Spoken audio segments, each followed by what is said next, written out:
Então, bom dia, pessoal. Estamos aqui nessa manhã do dia 23 de setembro de 2020.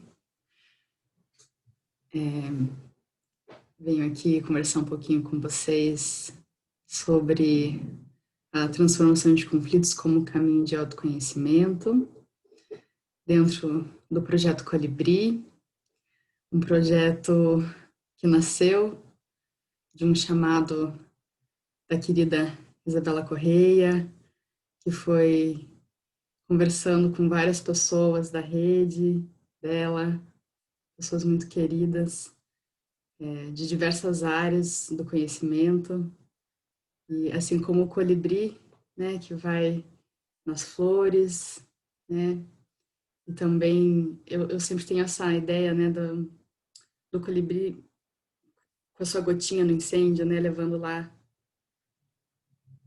tentando fazer a sua parte também, né, e muito com esse espírito, cada um de nós está compartilhando livremente seus saberes, né?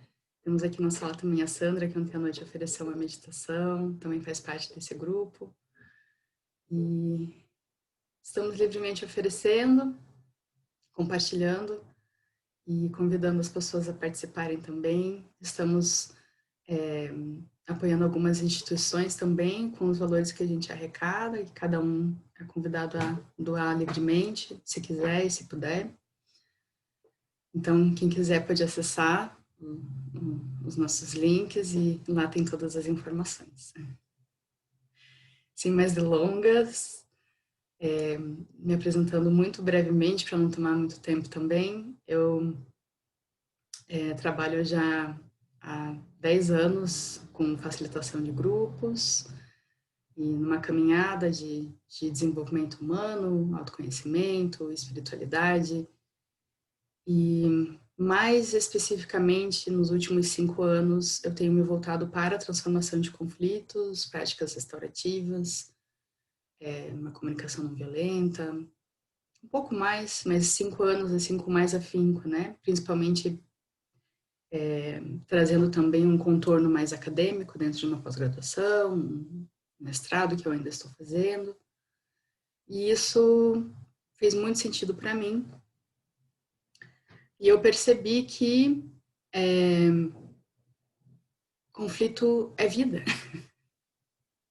que a vida é conflitiva, que por mais que eu buscasse, né, desde um lugar muito ideológico, muito utópico, né, sempre muito sonhadora, muito querendo a paz, né, eu sofria muito, né, sempre muito sensível, desde nova, mas até já moça feita, com quase 25, 30 anos, sofrendo, né, com imagens de guerra, de desmatamento, e até hoje eu evito, porque me toca, mas eu já estou mais preparada para isso, né, sabendo que acontece e a gente vai passar por essas situações, então existe uma resiliência, um treino, né, digamos assim,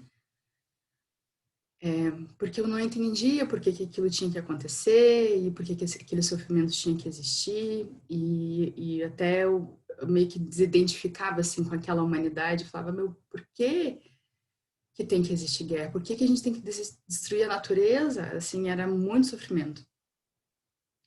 E eu desejava essa tal paz mundial, ou enfim, né? E dentro do meu processo pessoal, eu buscava a perfeição, a iluminação, né? Por que que eu, né, posso ser esse Deus encarnado? Por que não, né? E durante um tempo, quando eu encontrava, né, tive a coragem de começar a olhar para mim mesma e encontrava as minhas sombras, eu ficava horrorizada, assim como eu ficava horrorizada com as guerras e com o desmatamento. E eu queria eliminar aquilo como se fosse, assim, a pior coisa do mundo. Eu me sentia suja, não pode, né? Então, eu transitava muito para um lugar de repressão, de vergonha, de culpa, e isso era muito complicado, né? E aí eu começava a me encontrar num lugar de eu percebi ali que existia um padrão que já existia em mim e ainda existe, mas que eu estou trabalhando mais conscientemente, ainda bem, né? Que é um padrão de autodestruição. Porque a guerra e o desmatamento, que são esses dois temas que eu não previ falar disso, tá? Isso tá vindo agora.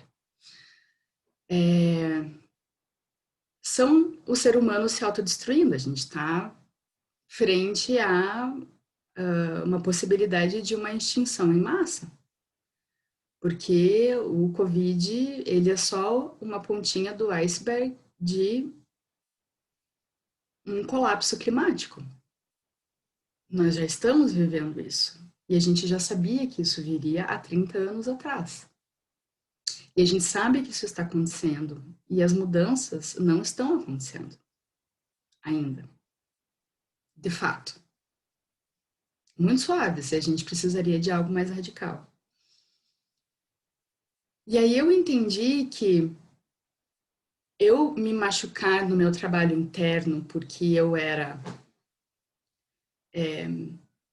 que eu tinha as minhas sombras, ou que eu era errada, né, ou que eu era humana, que eu tinha os meus defeitos, porque aqui é um lugar de defeitos, aqui é uma matrix para ter defeitos, aqui não é o lugar da perfeição, o lugar da perfeição é lá em cima. Isso não quer dizer que eu não possa mirar na perfeição, né? Isso não quer dizer que eu não possa almejar isso para me desenvolver. Eu acho que isso também faz parte da matrix, né? E eu gosto muito desse essa referência porque eu gosto muito, inclusive, do filme, né? Eu vi em 99, tocou profundamente a minha alma de uma forma que eu fui ver no cinema 8 vezes. E eu levava todo mundo, gente, vocês têm que ver esse filme, vocês têm que ver esse filme. Né? Então, eu não sei quantas vezes a gente já veio para cá, ou quantos formatos, né, esse mundo já teve. Eu lembro, durante a minha pós-graduação de transformação de conflitos, a gente teve a presença de um lama muito bacana, chamado Lama Lawang. Eu estava muito tranquila só ouvindo, né, ali, escutando os ensinamentos e o pessoal perguntando um monte de coisas para ele e tal. E ele, com uma risada muito gostosa, engraçada, uma hora virou para o pessoal e falou assim: gente, nossa, é muito interessante ouvir vocês me perguntando tudo isso, porque essas perguntas são as mesmas perguntas que os discípulos faziam para os mestres há não sei quantos mil anos atrás, 2, 3, 4, 5 mil anos atrás. Aí na hora eu pensei, falei, caraca, a gente muda de roupagem, mas os questionamentos continuam os mesmos, né? E quando eu penso na história e na barbárie que existia e tudo mais, assim, ela existe hoje ainda. Se não é do meu lado, é dentro de mim.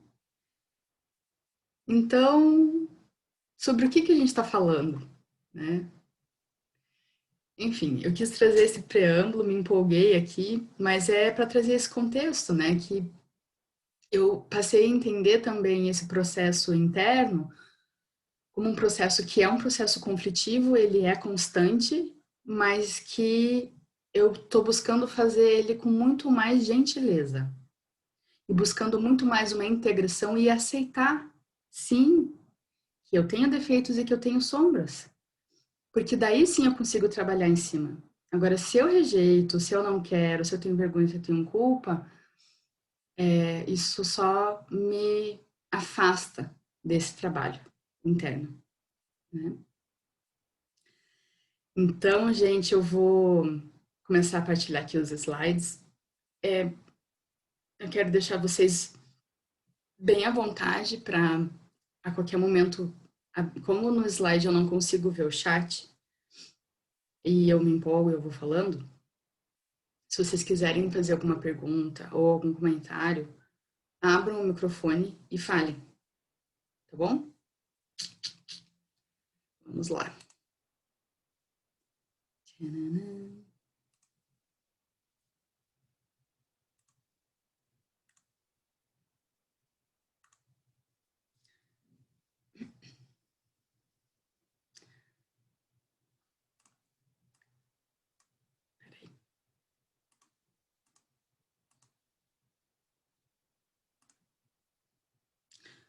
Ok. Bom, eu já falei um pouquinho de mim, não vou repetir. E aí eu queria falar sobre essa visão dos conflitos, né? Porque inicialmente a gente tem uma visão muito ruim. O conflito geralmente traz uma sensação muito complicada, né? E normalmente o conflito, o problema é outra pessoa, né? Geralmente ela que é inadequada. Às vezes a gente traz para nós, mas normalmente nós não nos vemos como parte do problema. Geralmente o problema são os outros, né? Eu não lembro qual é o pensador, me fugiu o nome dele, que fala que o inferno são os outros, né? Então nós não nos vemos como parte do problema, né? A sociedade, é não sei quem, é, né? Essa equipe, é o meu chefe, né? Avaliamos o nosso comportamento como pertinente e o do outro como inadequado.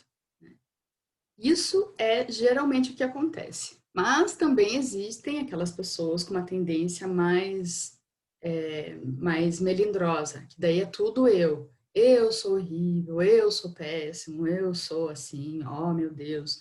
O que também é o desequilíbrio, né? A gente vai ver depois sobre isso, né? E aí eu gosto muito dessa reflexão aqui, né? Que para nos vermos positivamente, tendemos a inflar os nossos egos para colocar os outros para baixo, para que nos sintamos melhor por comparação. Mas essa estratégia vem com um preço. Ela nos impede de atingir o nosso potencial de vida. Eu só pego esse gancho aqui para depois trabalhar um pouquinho mais para frente, né? Entendendo um pouco sobre esse equilíbrio que existe entre as duas pessoas, que reflete também o meu equilíbrio interno, né? Mas que existe essa questão, né, de o encontro, né, e eu querer me prevalecer a partir do contraste com a outra pessoa, né.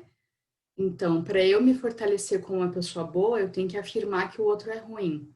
Para eu me fortalecer como a pessoa certa, eu tenho que definir o outro como errado. E assim por diante, né. É como se não pudessem ter as duas pessoas certas ou duas pessoas boas. É ou uma coisa ou outra. Então, essa exclusão, né? E o conflito é como se essa dualidade ela precisasse ser fixada o tempo inteiro, né? Eu até coloquei essa imagem da mulher com uma dor de cabeça, porque muitas vezes isso é muito angustiante, porque invariavelmente nas situações de conflito elas não são fixas. A gente só consegue fazer isso se você tirar uma foto da situação, que muitas vezes é o que acontece, por exemplo, nos processos judiciais, que as relações elas são fluidas, né?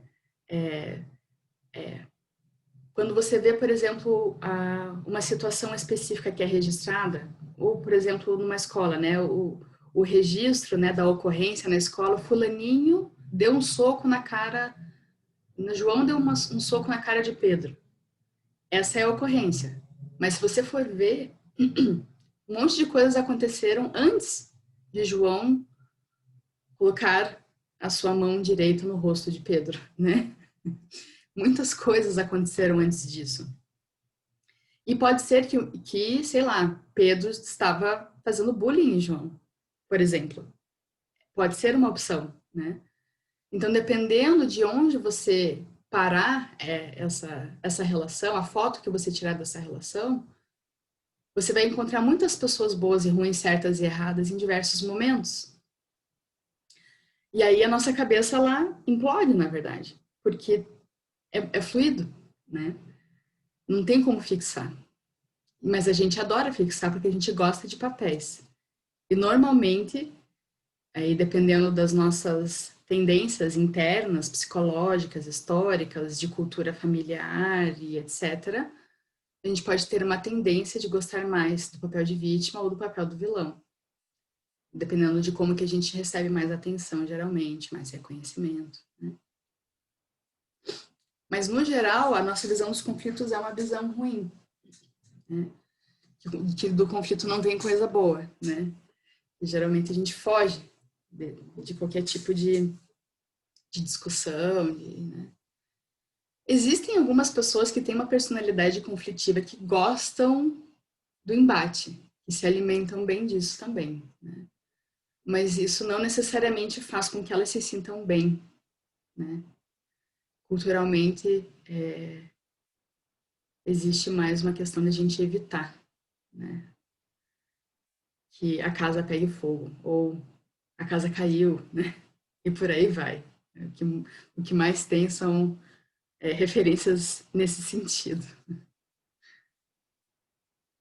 E aí eu queria falar um pouquinho,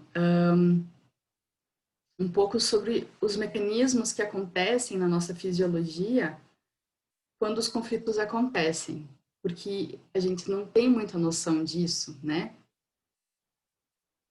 Principalmente quando a gente está num caminho de autoconhecimento, meditação e tudo mais. E aí você fala assim, nossa, estou meditando todos os dias, estou tão bem. E aí acontece uma situação que você explode, você fala, nossa, não acredito que isso está acontecendo, que eu tive essa reação. Eu achava que eu estava tão bem e agora eu fiz isso, que droga, né? Aquela frustração, né? E a mesma coisa a gente precisa ter em mente em relação a outra pessoa, né? Que às vezes a gente tem uma imagem de que a pessoa estava numa fase boa ou que ela é uma pessoa boa, né? Isso é uma coisa importante. A gente tem mania de se fixar e fixar o outro, que a pessoa é assim ou eu sou assim. E isso é uma ilusão, né? Embora nós tenhamos as nossas naturezas, nós estamos em constante transformação. Nem a minha unha não está no mesmo tamanho que estava a hora que eu acordei. Então, né? A gente precisa ter isso em mente. Então, os conflitos, toda vez que lembrando que assim, a gente está transformando conflitos o tempo inteiro. Conflitos, às vezes, muito pequenos, que a gente nem se dá conta, né? Eu sei que o frio na barriga que eu senti a hora que estava começando a aula foi um pequeno conflito que eu transformei. E eu estava parcialmente consciente dele. Tem outros conflitos pequenos, de algumas pequenas escolhas que eu fiz, já desde o momento em que eu acordei, que eu nem tive consciência deles, porque foram muito suaves. E tem outros conflitos que são extremamente conscientes, porque toda a minha fisiologia me mostra isso, né? Geralmente vem através do quê? Né? De suor, tremor, boca seca, coração palpitante, né? Pernas moles. Às vezes eu fico com um tremor aqui, quando eu fico nervosa, assim, dá uma tremidinha aqui no cantinho. Coisas assim, né? Enfim, isso significa o quê? Que o nosso mecanismo de luta e fuga está sendo acionado. E esse mecanismo, ele é muito primitivo, porque nós somos primatas. Nós somos animais. Ainda assim, gente, somos animais. Sim, somos animais. Racionais, humanos, mas nós somos animais. E isso não é ruim. A gente precisa também fazer um exercício, né? Porque existe todo, às vezes, um contexto espiritual que às vezes trata disso como se isso fosse ruim.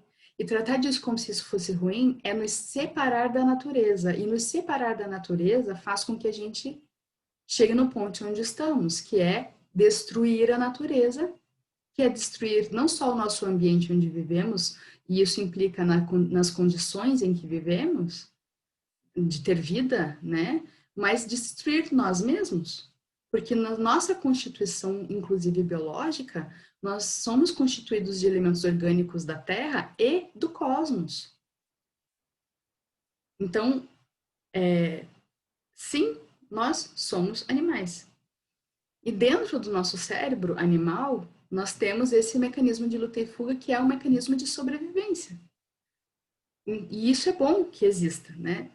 Mas a gente precisa ter consciência que quando um conflito surge, é esse mecanismo que entra em ação, em maior ou menor grau. Tanto em mim quanto na outra pessoa. E não importa qual é a idade dessa pessoa. Se essa pessoa tem um dia de vida ou 100 dias de vida, né? Enfim. Ou 100 anos de vida, enfim, né? E o que que isso significa, né? Que quando, imagine que, né, nós, nos nossas primeiras existências, né? Porque lembre-se que a gente também tem uma memória coletiva, que também é uma memória celular, que está no nosso DNA de seres humanos, né? Desde nossas primeiras existências, a gente, para poder existir e sobreviver como espécie, a gente precisava persistir os nossos predadores, né? Principalmente arranjar comida, né? Não, né? Resistir aos nossos predadores e procriar. Tipo, isso a gente é o básico, né? Da vida. Né? Hoje a gente já consegue, assim, ter um propósito de vida, buscar um trabalho que a gente se sinta contemplado e tal. A gente está com muitos benefícios hoje, né? Nesse ponto eu tenho que dar o braço a torcer que nós não somos mais os mesmos, né? Que bom. Mas isso ainda existe, né? Eu acho que nessa pandemia muitos estão sentindo isso, né? Em maior ou menor grau. Meu Deus, será que eu vou passar fome? Será que eu vou ter um teto? Como é que está a minha sobrevivência? Isso é intenso, né? É intenso pensar isso.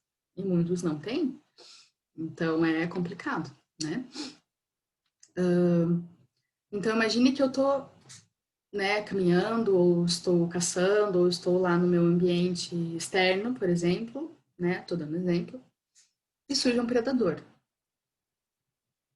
Ou uma possível caça que pode ser grande, então eu não sei se eu dou conta dela ou não. Enfim, que seja um predador. A hora que eu estou ali, naquele momento, surge, né, toda essa reação química e biológica no meu corpo, fisiológica, e todo o meu corpo vai provocar uma tensão muscular, cortisol vai ser lançado no meu sangue, a glicose vai ser lançada no meu sangue para eu ter energia. Sabe aquela energia extra que você não sabe de onde veio? É desse lugar que vem, né? A minha visão vai ficar um pouco mais estreita, seja para eu fazer essa escolha de lutar, e daí eu posso mirar um pouco mais para saber onde que eu vou atingir com a minha lança, enfim, com o que eu puder, né? Esse alvo, ou para eu encontrar lugares por onde eu posso fugir melhor, né? Mas eu vou perder a minha audição, e existem testes que mostram que o meu QI cai drasticamente, porque eu realmente volto a ser bicho, porque o que importa naquele momento é a minha sobrevivência. Então pensem que tudo isso acontece naqueles momentos em que seu coração está batendo rápido. E que a mesma coisa acontece com a outra pessoa, né? Isso é mais fácil a gente identificar, por exemplo, quando... Mas antes de eu falar sobre isso, imagine que está, né, nesse momento de tensão. E aí você tem essas duas escolhas, de ir para a luta ou de fugir. Corra pela sua vida, corra para as colinas, né? Só que, por exemplo, num processo de conversa, numa discussão, né? Você pode ir para uma conversa mais agressiva, que pode ir até para uma violência, ou acabar numa violência física, como um soco na cara, ou as pessoas se pegam, ou, né, um tiro, uma facada, e a gente já sabe como pode terminar, né? De fato, eu ir pegar essa ideia de ou eu estou certa e o outro está errado, tão forte que eu tenho que excluir a outra pessoa. Porque matar o outro é ter isso tão forte que eu tenho que eliminar a outra pessoa. Então veja a que ponto que a gente chega, né? De não conseguir conviver com a existência do diferente, né? Tão forte que aquela pessoa representa algo que também é meu. Isso é muito forte, né? Porque o problema não é a pessoa, é o que ela representa para mim. Então, quando eu estou matando outra pessoa, eu não estou matando a pessoa, eu estou matando o que ela representa para mim. Assim, quando eu me mato, eu estou matando a minha dor, eu estou matando o que eu acho que eu represento no mundo. É uma coisa, é muito doida. Nossa cabeça, ela tem caminhos assim que eu estudo psicologia por conta, mas sou muito fã, assim, espero que quando eu for mais velha eu possa fazer de fato uma faculdade, porque eu sou fascinada, assim. Então nós temos essas duas tendências, né, dentro desse mecanismo, que é a violência ou a evasão. que é, eu fujo, eu saio, eu não tenho condições de lidar com isso, então eu vou embora, eu saio, eu não quero conversar, eu não tenho condições, eu simplesmente vou embora. E abandono aquela conversa, aquela discussão, aquela situação, eu saio, né? E tem aquela situação de choque também, que é um pouco complicada, né? Mas eu não vou tratar dela aqui. E aí, o que eu busco tratar com as pessoas é a questão da busca pelo diálogo, mas eu não vou aprofundar na questão do diálogo em si aqui, porque a gente vai mais para a questão do conflito como ferramenta de autoconhecimento. O que eu ia comentar é que tudo isso que eu estou explicando fica muito mais fácil visualizar quando é uma situação um pouco mais externa e um pouco mais drástica no sentido de visível, né? Quando você está conversando e existe essa troca. Agora, por exemplo, pode acontecer uma situação de uma pessoa entrar nesse mecanismo e você não sabe que a pessoa está no mecanismo. Então, é sempre importante observar. Porque se a pessoa começou a ser agressiva contigo do além, é porque provavelmente ela está nesse lugar. E ela está vendo coisas, está lembrando de coisas. Provavelmente ela está olhando para você e ela já não está mais falando contigo, ela está falando com uma representação mental dela, que ela está vendo quando ela olha para você. Ou de uma, né, de uma interpretação que ela está fazendo do que você está falando ou dizendo, de uma lembrança de algo que vocês já viveram, ou de uma lembrança de uma história dela, ou, e aí já que a gente está falando de autoconhecimento também num viés espiritual, a gente não pode descartar vidas passadas, a gente não pode descartar históricos da ancestralidade. Então, assim, a coisa é complexa, né? A coisa tem muitas camadas. É por isso que uma coisa que eu tenho tentado melhorar, né, a partir desse estudo e dessa prática, é não me apegar, né? Quando as coisas começam a ficar difíceis, os diálogos começam a ficar difíceis ou rola um atrito, eu presto atenção no que está acontecendo. Às vezes eu até me machuco, né? E me acolho também, porque dói e ok, né? Mas tá, vamos.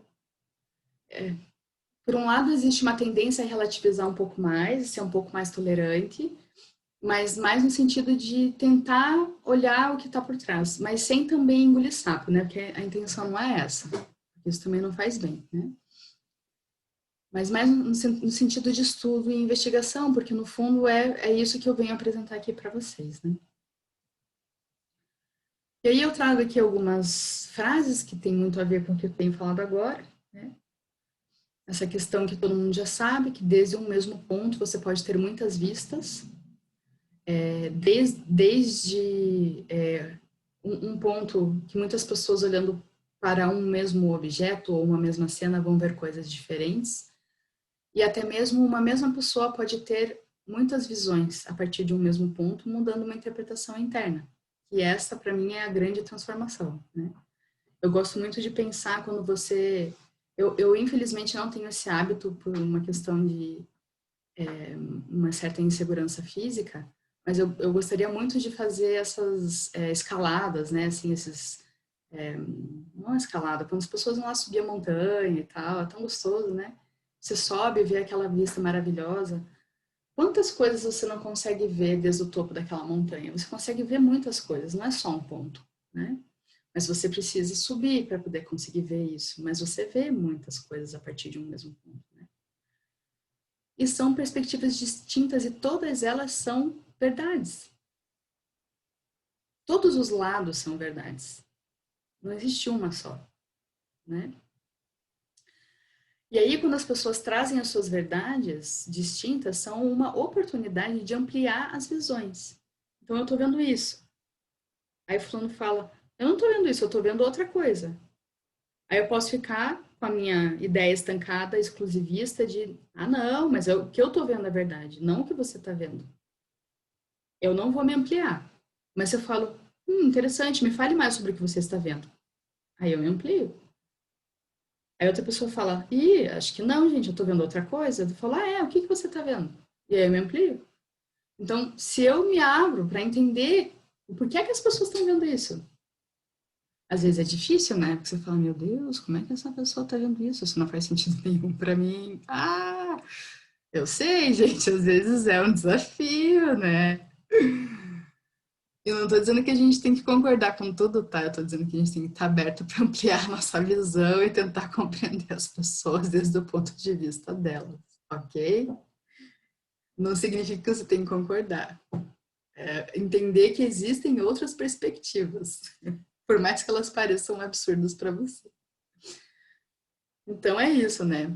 Entender que a verdade é ampla e inclusiva. É substituir o ou por e, né? É isso e isso também.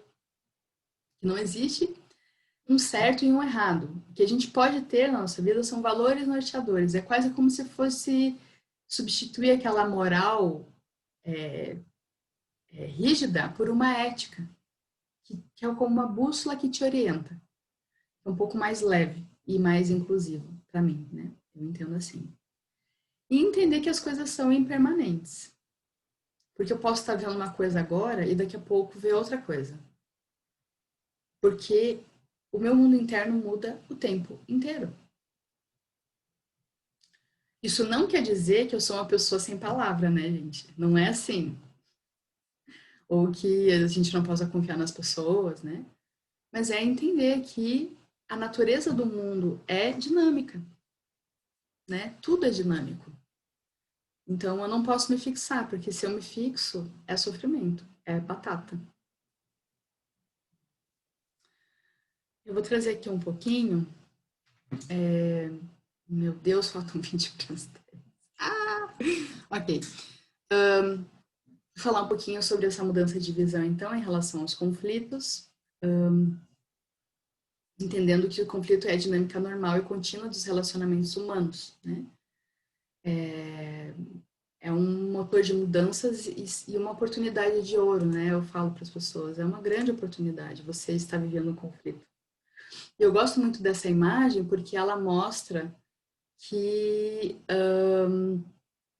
dentro do relacionamento existe uma pessoa, existe a outra pessoa e existe isso que é criado entre elas, que é o fluxo do relacionamento, né? E que cada um é responsável por 50% desse relacionamento e 100% ao mesmo tempo, né, do todo, né? Existem esses três elementos, por isso que a gente brinca que um mais um não são dois, são três. Que sou eu, você e o nosso relacionamento, né? E isso é muito doido.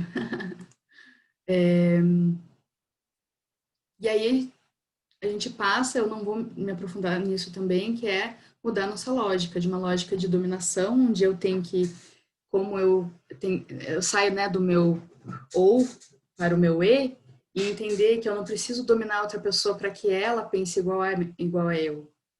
Entender que ela tem um pensamento autônomo. Então eu não preciso dominar ela para que ela seja igual a mim.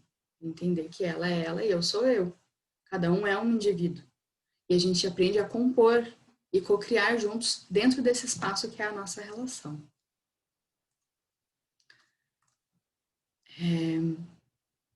Então, aqui também é uma outra imagem, né, que eu tento colocar aqui desse espaço, né, dessa cocriação entre essas duas pessoas que são individualizadas e que existe um limite entre essas duas pessoas, né, entre eu e o outro, que são dois territórios diferentes, como se fossem dois países diferentes, que têm a sua cultura própria, a sua linguagem própria, a sua referência própria, e que precisam de respeito, né, e muitas vezes por mais que exista um livre comércio, uma livre troca de informações entre essas duas pessoas, eu preciso entender que eu estou sempre entrando num outro universo. Então, como que eu escolho entrar, né? E aí a não violência, eu traduzi aqui de um jeito diferente hoje para vocês, que eu falo que é verdade com amor. A não violência, ela é a junção de dois princípios, que chama ahimsa, que é não machucar, não golpear, e satyagraha, que é a verdade. Então, é a união de eu viver com a minha autenticidade, a minha verdade, mas que essa verdade ela não venha a causar dano para o outro. Então eu não posso, em nome do causar dano, me anular, né? Então, para não causar dano para você, eu vou me anular. Não, eu preciso ter a minha verdade. Mas para ter a minha verdade, eu não preciso me sobrepor a você, te dominando. Eu preciso respeitar o seu espaço e não te machucar. Então, no fundo, a gente está aprendendo a viver com limites. Eu vou parar por aqui. Porque, né, vamos seguir para essa parte mais interna. E os conflitos, eles vêm porque isso faz parte da natureza, né? Até imaginando que cada um de nós, quando somos sementinhas, né? Lá no ventre da nossa mãe a gente nasce e tem todas as informações dentro de nós e nós vamos encontrando um solo fértil com condições normais de temperatura e pressão e vão vindo essa nossa força interna e a transformação vai acontecendo e é uma transformação que é uma transformação conflituosa, né? Eu gosto dessa imagem da semente porque a semente para brotar ela vai explodindo, né? Imagine que quantas vezes nas nossas vidas a gente não sente isso. E tem transformações internas acontecendo de uma forma que dentro de mim existem explosões acontecendo, né? Muitas vezes dolorosas, né? E isso não é uma escolha minha. Ah, e agora eu quero germinar, agora eu não quero germinar. Ah, agora eu quero passar por essa transformação, agora eu não quero. Isso não é uma escolha, porque a vida acontece. E o conflito é vida. A vida é conflitiva, né? Então, as situações vão acontecendo na nossa vida. É claro que a gente está co-criando o tempo inteiro e a forma como eu interpreto as situações também influencia, né, em como que tudo isso vai acontecer. Uma transformação, ela pode ser mais bem conduzida ou mais profundamente sofrida, também conforme eu lido com isso, sim, faz diferença, né? Mas vai acontecer, né? Então é mais ou menos naquela linha do aceita que dói menos, gente. Abraça e vai com fé. Respira e mergulha.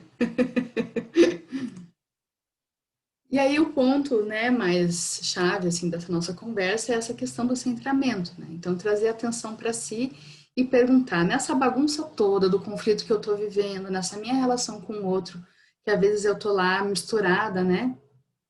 Que a gente estava falando agora dessa individualização desse limite. O que que é meu nisso aqui? O que que essa situação quer me mostrar, né?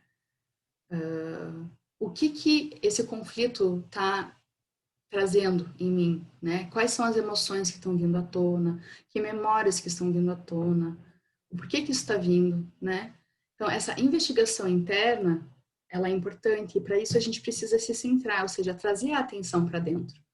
Porque enquanto eu estiver projetando para fora, achando que o problema é outra pessoa, que eu tenho que ela tem que parar, claro, se tem alguém te machucando, você vai dizer, olha, para aqui, né? Essa parte do limite também é importante. Mas a gente não é só isso, né? Eu vou falar um pouquinho disso ali depois. Eu preciso fazer essa investigação interna. E também entender que os conflitos nas relações é uma oportunidade de atualizar a relação. Porque aquilo que vinha acontecendo até agora já não funciona mais. E a gente tem mania de querer que um acordo que a gente fez lá há 1 ano, 5 anos, 10 anos, 15 anos, 20 anos, a gente pode até pegar um acordo muito tradicional, que é aquele lá quando você faz quando você casa, lá dos votos. Você fez uma vez, falou uma vez, e ele vai durar para sempre, daquele jeito. Não é assim. Só que você falou uma vez que pronto. Não. Primeiro que ele tem que ser vivo e praticado diariamente, né? É algo que tem que ser constante, né? Mas que muitas vezes os acordos que você faz num momento da sua vida, eles não vão funcionar num outro momento da sua vida, porque os acordos são vivos. As necessidades mudam, as estratégias mudam. Então, o conflito vem para atualizar, né? E aí a gente tem duas opções: ficar cobrando do porquê que o acordo não é mais cumprido, E aí a gente vai para aquela lógica da penalidade, do sofrimento, da inadequação, que só traz mais sofrimento.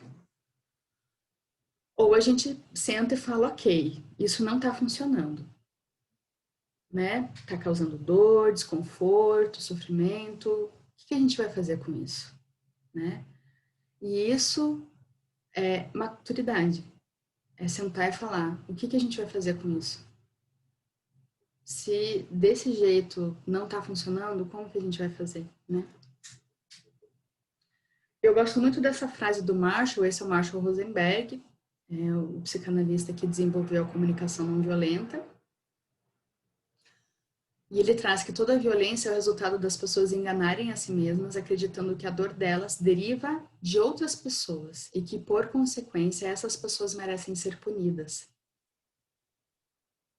E essa lógica da punição está muito introjetada na gente, tanto que a gente cria todo um sistema em cima disso. Um sistema penitenciário, onde a gente exclui, sabendo que em termos de sistema isso não é possível, né? Não só não é possível como excluir pessoas de um sistema, só desequilibra ainda mais o sistema, mas a gente tenta fazer isso, né? Excluir pessoas de um sistema e colocar elas numa penitenciária para elas pagarem a penitência delas através do sofrimento. É muito louco, né? Enfim. Mas dentro de uma relação, se eu sinto dor, eu acho que quem me causou isso foi a outra pessoa. Através de uma ação que ela fez. Só que a gente não entende que as atitudes que as pessoas têm, elas só estão passando a mão em cima de uma ferida que já existe, né? E aí a gente precisa olhar para a ferida. Isso não quer dizer que a gente não possa tirar o dedo da ferida, porque, poxa, não é legal, né? Um dedo na ferida. Então, ok, até você ter uma reação de, ei, tira o dedo da minha ferida, porque pode vir um susto, pode vir uma surpresa, um choque, né? Ei, tira o dedo da ferida porque isso dói. Ok? Agora, você ficar culpando o dedo não vai funcionar. A ferida vai continuar lá. A pessoa pode resbalar de novo. Outra pessoa pode enfiar o dedo na sua ferida. Você mesmo pode ficar cutucando a sua ferida. Quem nunca, né? Então, assim, a gente tem que olhar para a ferida e fazer um processo de cura dessa ferida. Né? Então, um conflito, ele te mostra que algo dói. Né? O teu corpo diz isso. Quem não tem uma dor no corpo, gente, né? E isso é um conflito, né? É um ponto que tem um nozinho ali, que não está fluindo, né?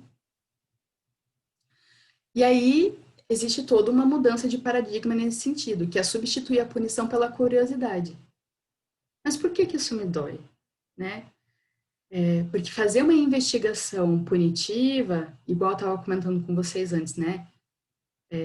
De eu fazer essa investigação dessa minha sombra, dessa minha ferida e tudo mais, e ver coisas sobre mim mesma que eu talvez não goste, para eliminar, para repreender, como se fosse uma polícia de mim mesma, também não funciona.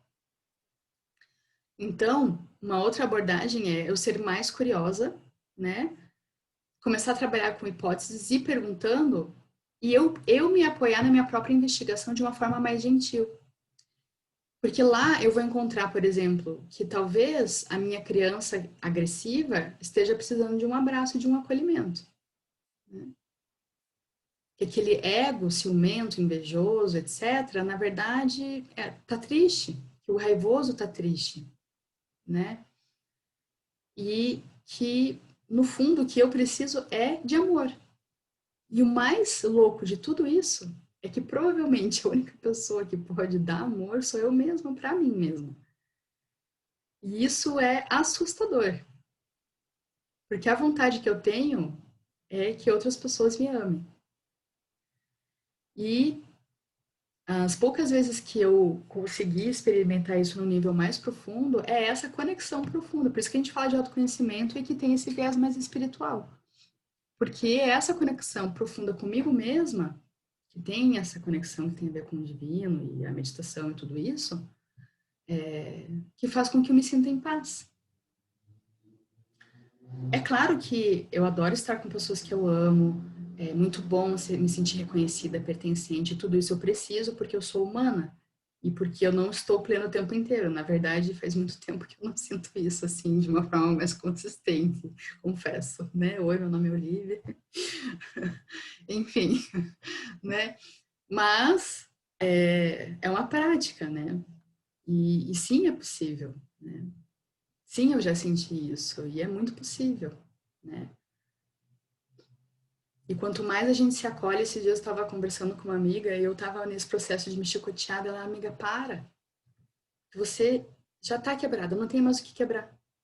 Eu falei, nossa, é verdade, né? Agora eu tenho que me abraçar e catar os pedacinhos e colar, né? Com muito amor. Acolhe o amor, acolhe o amor. Ah, então tá, então vamos fazer isso, né? E é isso. Né? A gente está num processo constante de encontrar, de ter a inteireza, passar por um processo conflitivo, ver tudo despedaçado, bagunçado, caótico, orar, organizar, integrar. É o caos e ordem, daí fica tudo bem, paz, daqui a pouco vem um conflito, caos, ordem, depois volta, organiza, assim, né? Isso é vida. E aí, só um pedacinho, recortinho de informações aí para dar um sustinho em vocês, que eu aprendi num curso de equilíbrio emocional, que, bom, aqui tem algumas emoções primárias nossas, a gente tem muitos sentimentos, mas essas são algumas primárias. Na verdade, aqui está faltando, acho que, a questão do nojo, enfim, depende da linha que você pega, né? Mas eu gosto de pensar na Marta, medo, alegria, raiva, tristeza, afeto. Eu substituí aqui amor por afeto, mas também não foi uma substituição muito feliz, porque segundo a comunicação não violenta, tanto o afeto quanto o amor são necessidades e não sentimentos. Então eu tentei misturar linhas aqui, não deu muito certo, mas eu estou testando. Mas a informação mais importante que eu queria trazer para vocês é que as emoções, elas duram até 4 segundos, porque elas são fenomenológicas. Elas são fenômenos. A situação acontece, elas brotam. E elas saem. 1, 2, 3, 4. Elas trazem uma informação pontual. Ou seja, qualquer coisa mais tempo do que isso é apego. Tchan! Né? Enfim.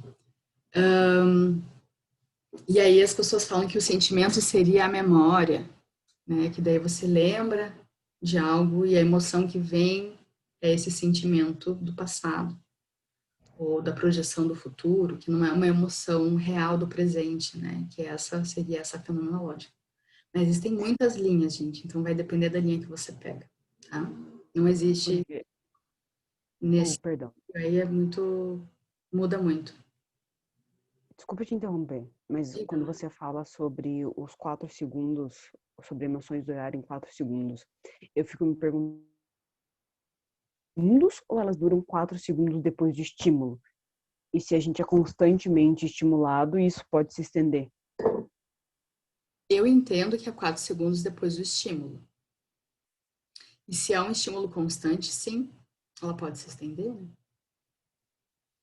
Eu entendo que, assim, do meu entendimento, né? Seria, assim, se você fosse contar depois que o estímulo acaba, né? Se você fosse contar 4 segundos depois que ele acaba. Mas se é um tempo, se você tá, digamos assim, recebendo constantemente um estímulo, assim, você vai continuar sentindo enquanto aquilo tá acontecendo, né? Não tem como. Eu não sei.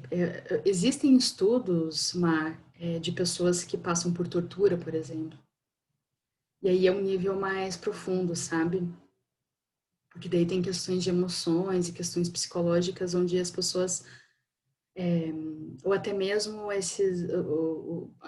alguns treinamentos mais severos, até de monges que passam por meditações com gelo, umas coisas assim, que existe algum tipo domínio em relação a isso. Então, às vezes, pode ser que mesmo num estímulo mais alongado, eles consigam não se apegar às emoções, mesmo com o estímulo alongado, tá? Então, eu não sei te responder assim com essa precisão. Ok? Acho que pode variar, depende. Mas eu penso que mortais em situações normais, a gente pode estender um pouquinho mais esse tempo. Pelo menos eu consideraria, assim. Enfim.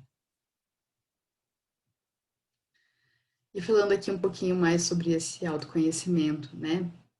A autorresponsabilidade é o que nos permite transformar. Então, quem sente o sentimento sou eu. O sentimento é meu. E o outro não tem todo esse poder que eu atribuo a ele. Eu vou fazer uma pausa aqui nessa frase, porque é assim. Eu tive um relacionamento uma vez, há muitos anos atrás, em que eu me sentia uma folha no vento. Eu me vi certa vez que a pessoa falou uma coisa e eu estava desesperada com aquilo que a pessoa falou. E a pessoa ficou sem conversar comigo por um tempo, assim, questão do mesmo dia, né? E eu tava naquela angústia e tal, e aí depois a pessoa voltou a falar comigo, me respondeu, e aí falou uma coisa boa. E aí eu senti um alívio. E aí depois, dentro do mesmo dia, ela falou uma coisa ruim de novo. E aí eu fui pro inferno novamente. Aí eu falei, meu Deus do céu, como é isso? A pessoa escolhe o que ela quer falar e aí eu fico indo do céu pro inferno, assim, isso não tá muito agradável, não. Não tô gostando dessa brincadeira, não. Que é isso, né? E isso, na época, claro, eu não tinha condições ainda de lidar muito bem com isso, mas já foi um primeiro sinal do tipo, peraí, que poder que eu tô dando para essa pessoa, para ela fazer o que quer comigo? Não é bem assim, né? Então, toda vez que eu atribuo, né, a essa pessoa dizendo que é ela que é responsável de como eu me sinto, eu tô dando o poder de determinar como eu me sinto a essa pessoa. E sou eu que tô dando esse poder para ela, não é ela que tem esse poder, sou eu que tô dando, né? Eu falo, não, peraí, eu que posso dizer como eu me sinto, porque o sentimento é meu, né? Então, a gente tem que evitar essa terceirização, né, emocional. E perguntas importantes, como a minha história me influencia hoje, ou nessa situação específica, né, também ajuda bastante. E quais são essas feridas que eu preciso tratar? E as situações nos apontam. Às vezes, várias situações acontecem para mostrar um mesmo ponto, ou pontos vizinhos, que precisam ser tratados naquele momento, né? A vida, ela é incrível, ela nos vai apontando. E a gente adora apontar para fora, mas no fundo, né, aquela velha ditado, né? Um dedo vai para fora, tem 5 voltados para você, né? E essa tirinha eu gosto muito dela, é de um cara de Brasília. E esse personagem é o Gurulino. Sigam nas redes, ele é muito legal. E por fim, eu queria trazer um pouco da empatia, que eu tenho falado sobre essa trajetória ser um pouco mais gentil, né? A gente fala muito sobre ter empatia com o outro, né? Eu gosto muito também dessa imagem que também é dele, do Gurolino. E ali traz, né, o Gurolino esse bonequinho aí com o terceiro olho ativado, né? Então tem o personagem falando de amor e o Gurolino falando com amor. Uma coisa é você falar sobre amor, outra coisa é você falar sobre qualquer coisa com amor. Né? E a empatia, ela é um lugar de presença profunda, né? Às vezes as pessoas falam, empatia é se colocar no lugar do outro. Isso eu não gosto dessa definição, porque isso não é possível. Você pode fazer um exercício de tentar imaginar como seria, mas você não vai saber, porque você não teve a história dessa pessoa. Mesmo irmãos, gente, que tiveram o mesmo pai, mesma mãe, né? Mesmo irmãos gêmeos, porque mesmo, pense que irmãos que não são gêmeos, eles pegaram pais em momentos diferentes de suas vidas, em momentos diferentes de sua relação, momentos diferentes do país, momento diferente econômico. Tipo assim, vocês entendem? Não dá para você achar que você vai ter condições de usar os sapatos da outra pessoa. Não vai rolar.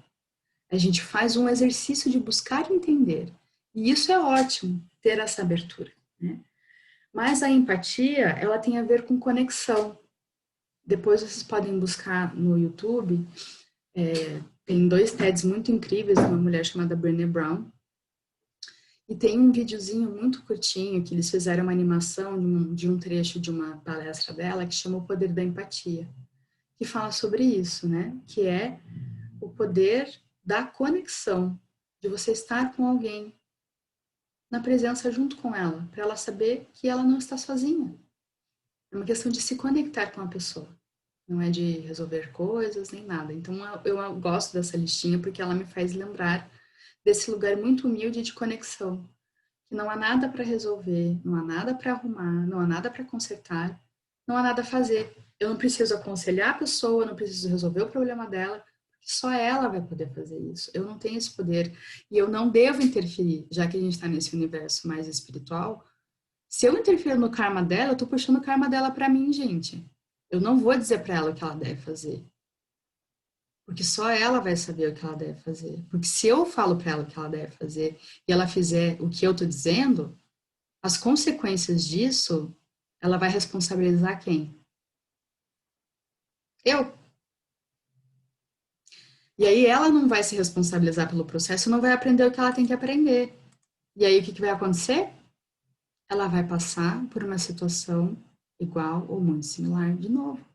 Porque o aprendizado é dela, não é meu, né? E aí, se eu tô me ocupando do cargo das situações dela, eu estou deixando quais situações de lado? As minhas, né? E é tão mais fácil resolver o problema alheio, né, gente? Tchan! Então, o lance é a gente se apoiar, a gente se conectar, tipo, estamos juntos, mas cada um vai cuidar do seu processo porque ele é individual, ele é coletivo na conexão, para a gente saber que a gente não está só, né? É ter abraço dos amigos, o colo da família, né? O amor dos amantes, mas é cada um fazendo o seu processo, né?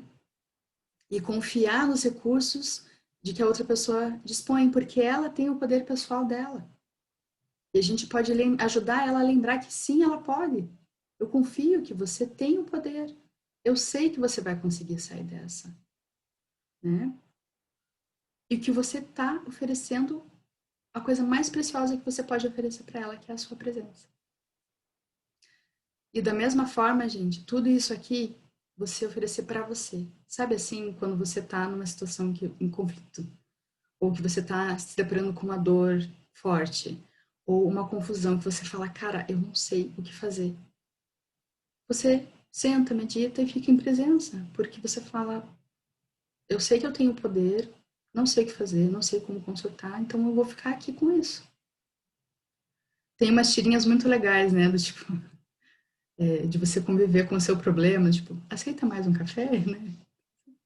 Você fica ali, convivendo com aquilo, observando aquilo, né? Até uma hora que aquilo vai se dissolvendo, você vai começando a ver com mais clareza o que precisa ser feito, né? Sem querer que vá embora, sem agredir a situação, sem se agredir porque você não consegue resolver na hora e no tempo que você gostaria. Eu tô falando como se fosse simples, né? Porque eu sou uma pessoa ansiosa. Mas eu tô no exercício e convido vocês para exercitarem comigo. Então é isso que eu tinha preparado aqui para vocês. Eu deixo aqui os meus contatos, esse site é novo. Eu tô lançando aí, me relançando oficialmente aí os meus canais, Olivia Brask, Relações Harmônicas. O site ele estará ativo em breve. Tem aqui o meu Instagram, meu WhatsApp profissional. E coloco aqui essas 2 frases que são inspiradoras e que eu gosto de carregar comigo. A primeira delas é a do Paulo Freire, que diz: ninguém liberta ninguém, ninguém se liberta sozinho, as pessoas se libertam em comunhão. E a outra é: seja humilde, pois é feito de terra, e seja nobre, pois és feito de estrelas, que é um provérbio sérvio.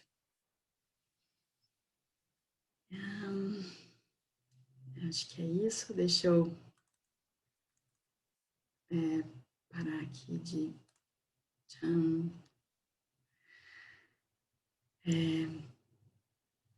Gostaria de ouvir um pouquinho de vocês, saber como vocês estão.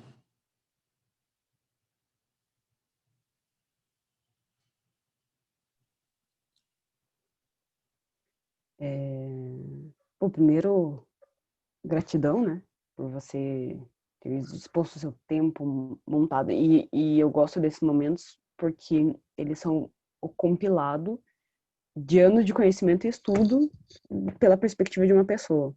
E eu gosto de escutar essas diferentes perspectivas. E acho que esse processo é muito importante na minha construção como pessoa. E sempre que eu escuto você especificamente, Olivia, falar, é muito importante para mim, impacta. Sempre tem alguma coisa, alguma chave que vira e algum, sei lá, algum caminho que se abre, se constrói. Então, acho que fica vivo muito isso para mim, essa gratidão. E depois eu queria te mandar um material, você falou sobre psicologia, e eu tô lendo sobre Gestalt terapia. Não sei se você já ouviu falar. Sim. Talvez você já tenha lido um livro de introdução à Gestalt do Hugo Elídio. Eu não li ele inteiro, eu li alguns trechos, mas o que você quiser compartilhar de material, qualquer pessoa que queira me mandar coisas, eu sempre vou aceitar. Ah, não, eu ia compartilhar o livro do Hugo, mas se não, porque, né, ler extensão, tem uns videozinhos bem curtos no site que chama Didáticas, que fala sobre tanto a psicologia da Gestalt como a Gestalt terapia. Depois eu te mando. Eu quero, obrigada. Super te agradeço, fiquei muito feliz de te ver aqui, viu? E também pelo teu retorno. Obrigada.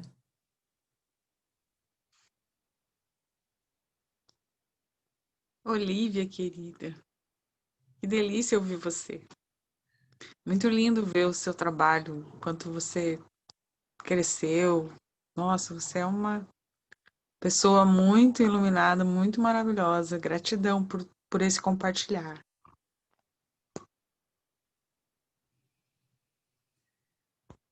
Nossa, eu agradeço muito a tua presença aqui, Sandra. A Sandra estava presente na primeira palestra que eu dei na vida, morrendo de vergonha há 8 anos atrás. Então, até me emocionei agora. Eu agradeço. E agradeço também a Isa, sei que ela está em atendimento agora. E fico bem feliz, gente. Nossa.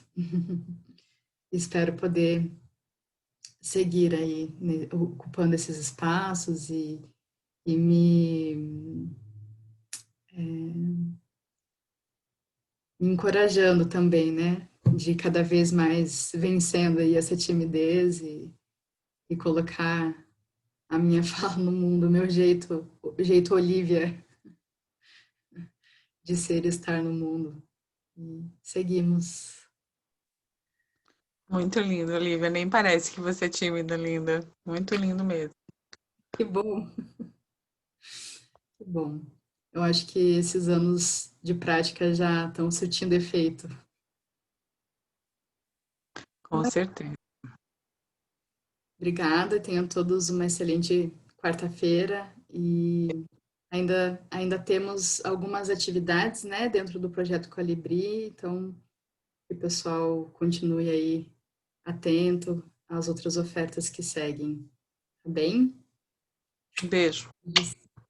E até breve. Tchau, tchau.